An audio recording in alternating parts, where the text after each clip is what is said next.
One thing I truly did learn from what they said is my difference. Like whatever I sometimes sit in my house and cry about in my bed when nobody's watching. Just the things that when you're by yourself, you're crying like, if only I could.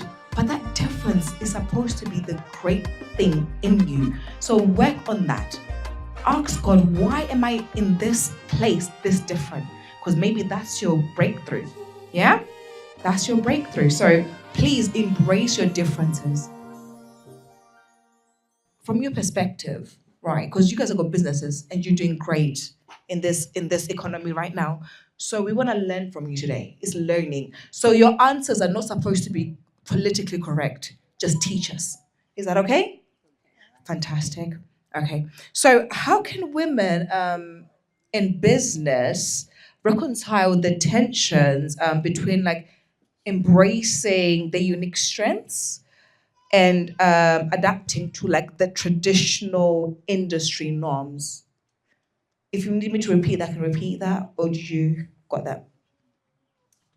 Okay. I think I'm gonna start that by an illustration. If I got it right, you're saying how can women in business reconcile the tension and the unique and break the unique strengths in the norm of the business, like the current norm of the industry.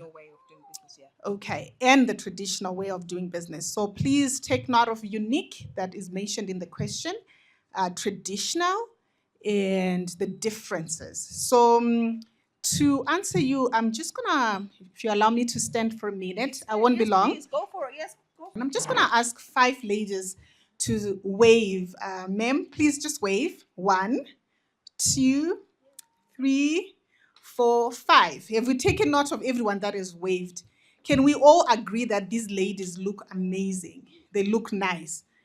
But can we also take note to say, as much as the invite said, wear black, do you realize how, as much as they're all wearing black, but it's different? And then let's look at their hair. Again, it's different. So why do we expect uniformity in business? If all of us right now, we got the invite to say we're black, but we are all looking different as much as we have aligned to the black request. So the one thing we need to concentrate on when it comes to business is winning. So I'm not a fan of traditional things all the time because tradition was started by somebody feeding to that specific environment and market. Are we still really operating like we're in 1942? No, but there are certain things that had to change to 2026. That's one. And then there are certain things that can remain constant. So when we talk about uniformity and the traditions in different industries, we have to break it down to say, what do we need to achieve in that industry? What exactly, what is the objective? Do we need to conform? Do we need to grow? Or do we need to change? So I'm not a huge fan of saying, how do you then tradition? The very first thing, I want to understand and question the tradition that has been posed to me. I hope that helps or that is answered partially, but I'll take a seat now. Can you clap hands for her, please? That was amazing. That was very impactful. In what ways can women leaders address and dismantle the systematic barriers within their own organizations? And what are the potential risks and benefits within doing that? Because I feel like sometimes we become scared to do that. Thank you so much. You can stand if it's No, it's okay. I'm comfortable. Okay. What I think is we should be the change that we want to be. We should stop stereotyping. Have you ever seen when people are driving, ladies are stereotyped? Oh, it's a lady. We should stop the stereotyping from our end as women. Let's be the change that we want to be. Let's include other women. Let's empower other women in our circles, at our workplaces. Let's empower them. Make sure they are knowledgeable, they are doing the right thing. Make sure they are authentic. Let's not force people to behave like men because we are women. Of course, it comes with resistance, but we can fight it. As long as we are doing the right thing, we can fight it. We can fight it. That was the main word, right? That was a round of applause for her, please, quickly. Thank you. And as for both of you, I just want in a sentence, not even a long sentence, like, can you just answer this for me? Can you please share an example where maybe you had, as a woman in business, I'm not sure if you run your own, you do, I know you got your CEOs, but sometimes there are women here that are still working up to being a CEO or an MD, but they still have influential voices, right? So sometimes we have to also share our ideas into the companies, but there's a pushback. Like they will push back, like, hey, you know. So how can you encourage that woman that still feels like I've got my ideas and I feel like they're valid, but how can I make them heard without having to become a man in the system? Does that make sense? What we spoke about that earlier was I didn't have to be a man to be heard. My ideas as a woman should be heard. So how can you encourage that woman who has an idea that he needs to be heard, but as a woman? Anybody wants to go first? I think you should be confident in yourself. If you know what you're talking about, there is no need to feel a lesser human being. As long as you're confident about it, speak it out. Don't keep it to yourself. Don't be scared about this, man. There's nothing scary. We are all unique, like she said. We are all unique individuals, regardless of gender. So be yourself, be confident. As long as you know what you're talking about, speak out. Speak out, okay? Don't be afraid. Like for yourself. Just to add on what Vari, is that Vari? Yevai, yes, said is, I think one of the a cheat code to life is ask questions. If something is not clear, if you are not sure, and don't be shy to ask questions. So another thing that I do, regardless where I am, where I'm planted, I'll ask questions until I've internalized and understood what needs to be done. So post the confidence. A confident person can then ask the questions. So ask as many questions as you can until you get it. Ask questions until you get. Can you please get the mic a little bit fixed for me? That would be fantastic. But ask the questions until so don't be afraid to ask questions, right? Yes, yes. Guys, I ask you, like we wanna interact. Yes, yes. Ask questions until you get the answer you need. So I've got two more questions for you, ladies, because I know our time is not very great. But I'm going to ask this because I feel like this is very important. How do you balance? How can I ask this? Is how do you, as women, balance thinking as leaders, thinking as mothers, thinking as sisters, and thinking as I don't need to overdo or underdo? Does that make sense? Because sometimes with women, we feel like we have to fit in, be seen as we are submissive in the work sector as well. So how do you become a leader in a work sector that demands submissiveness from a woman? So as women, we have ideas, we have thoughts, we have moments we need to, but sometimes I mean, being African, I'm going to speak for being African women, and Zimbabwean women, submissiveness is a key here. So there are a lot of women that have ideas that sat on them because they feel like I can't really say or share or become or really go forward and make them happen. And I've been speaking to women all over in this room, and sometimes this is a common thing. So can you speak to a woman that currently is like sat on an idea that could potentially be a big business idea in Zimbabwe, but they're afraid because they're a woman? I think one of the biggest gaps that we have is when we are now addressing these questions to a room full of ladies of a certain age going up, is we want to correct from this age, but when it comes to when we are raising girls, we are not instilling bravery. We are not pushing these things at a young enough age. So when we then hit the corporate world, we are having to unlearn certain things that were pushed to us in our households, or certain things that we've realized does not work in the corporate. So I want to challenge every woman here to say, the leader you're looking for is in your household. So raise here and to be brave, and raise here to ask questions, raise here to be competent. Because I also do not condone the thing of saying we just need a woman leader, and then not have a competent person. Let's have the competence. So raise these leaders we are looking for. We have left them home 10 years from now. So are we really raising brave girls? Are we teaching them to be competent, or we are pushing certain things? So I'm saying I want to challenge the younger girls, because if it was done to us, would not have faced the resistance that we faced when we got into corporate. But right now, how I navigate, I've been fortunate enough that I worked in environments that allowed me to grow, to flourish and make mistakes. But the few incidences where I felt unheard or not listened to, my number one thing was research. I've always approached the subject from a position of knowledge, and knowledge is like facts and truth. They are very stubborn. You will be heard if you do your research, if you do your homework. So do the work, ladies. The platform will be ready for you. Wow, knowledge is power indeed, right? So she's speaking. One thing I do love about what she said, it's not about you just coming and just running your mouth because you think you know. Know, learn, do the research, and come with the facts.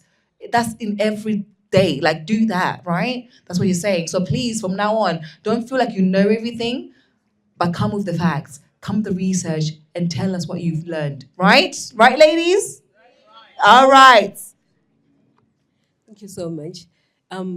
One thing I've realized is fear has drawn us back, and we have lost a lot of opportunities because we are afraid. Let's speak out. Let's say it. There's nothing as hard as regretting having ever said something that was going to change maybe your life or someone else's life. So say it out and see the consequences. Whew. There's too much happening here. I can't really fathom. If I was writing notes right now, that I'll be writing a book.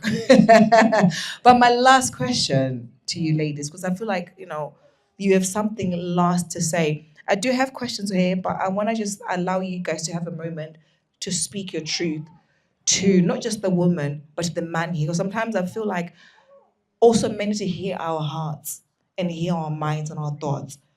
What are we saying to them that they're not hearing? Yeah? Because sometimes we're saying things, but they're not hearing us. Because I think maybe it's the way we're saying it, or maybe they're not just really just hearing us. So when it comes to business and really building and say we are intelligent enough to do and be and become. Because I always say, when it comes to equality, I don't want to be equal to a man. No, a man is a man, a woman is a woman. Let a man have his manship. Let a woman be a woman. So it means my ideas can be as important as a man, but how I bring them does not have to be in a manly way. So sometimes women try to become men to be heard. No, be a woman, be soft, be still, you know, you can still be heard, but our ideas are as important as a man. That's what equality is the importance of the ideas. But I won't do them as a man has to do them because I'm still a woman. I've never been a man. So can you speak to the man and the woman in the room so they can at least work together and become great together? Because Zimbabwe needs to rise and be built, and we can do it together if we truly understand each other in that capacity. Oh, you said we should make it personal. So I like storytelling. I learn better that way. So I hope you guys can follow. So let me start by a certain statistics that was released in 2012. They said women, let's say there's a job that has been advertised to say we're looking for a receptionist with these qualifications and all that. So the research actually revealed that women who only apply for that job if they meet 100% of what has been listed on that job. And then men who apply for the same for a job if they meet 60% of the requirements that have been advertised. So what do you think is most likely going to be employed? So we are sitting waiting for 100%. When we get in the corporate, because a man applied with 60%, so by the time my 100% is hit, the man I'm now trying to compete with is got 5 years experience because he took a chance. He was brave enough to say, I'm good enough, the rest they'll teach me. And I'm sitting here waiting to build up my 100%.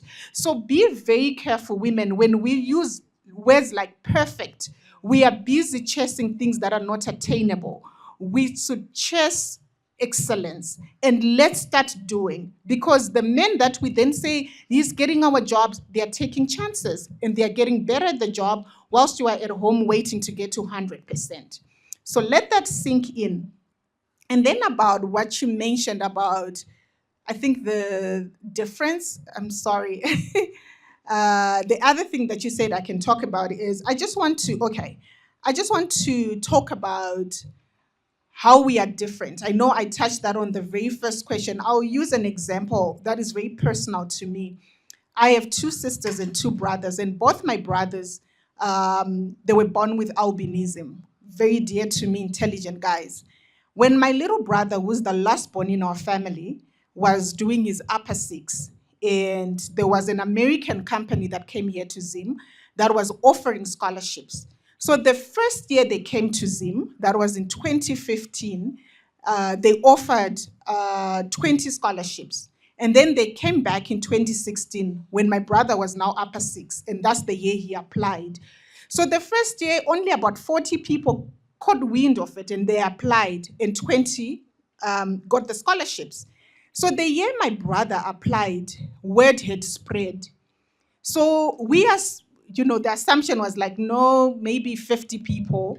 So when I was dropping him off at the place of interview, I actually wanted to sit with him so he can have the interview. So it was this hall at the Avenues, Athenium Hall. I remember when we got there, we could not find parking. It was packed to the rim. And there were overflow outside. So I actually made a decision. I was like, if my brother says, let's go back together, I'm good with it, because there was a lot of people, give or take 500, and they were still wanting to take just 20. So I was like, what are the chances? So I had a meeting. I was working at the bank then. Then I told him, I was like, you know what, Hawa? I cannot sit with you, but I have to go to the office. When you're done, please do text me. But already in my mind, I was defeated. So I dropped him off. He walked to the hall. As I was reversing, I saw him running back to me, to the car. Then I'm like, okay, I think he's finally figured it out that this doesn't make any sense. We can go home, and I'm okay with that. So he knocked at my window, and when I rolled it up, then he said, do you know what? I'm going to get it. And I'm like, so what happened? I'm like, okay. So I'm listening to his story. He's like, yes, have you heard me? I'm going to get the scholarship. Because I walked to the hall. When I got to the door, I'm the only one with albinism. So they will remember me. No matter what I'm going to say, they will remember the guy with albinism. For that moment, my heart melted to say, oh my God, this guy. And guess what? He got it. He's now a doctor, PhD. He has been in America since 2016. So ladies, when you are different, whatever it is that is on you, whether it's a big nose, whether you don't like your complexion, or you are not tall enough, or you're not skinny enough, your difference is your competition. Your difference is actually can lead you to your destiny. That is your superpower. What is your albinism? Because that's what God, and I believe if my brother didn't have it, the judges would have forgotten about him, but he stood out by the one thing that he grew up being mocked with. So let's embrace our difference. Woo, I got shivers. Let's embrace our differences. I want to ask you the same question because that was packed. What are your last remarks to the women right now and the men here? Just to say, from what you've learned, I'm sure your journey has not been all glory. So, just a lesson from your journey within literally under a minute. What did you learn from your journey? And what can they learn from what you've learned? Okay, what I've learned is let's embrace each other. We are all different, regardless of gender. We can have doctors, male doctors, but they are still different. So whether you are male or female, we are all different. Let's embrace each other, learn from each other. Let's take every opportunity that we have to meet the next person and learn from that person. It has helped me a lot. Thank you. Whew. Listen, if you've learned something from this amazing, incredible women that are CEOs, can you clap your hands?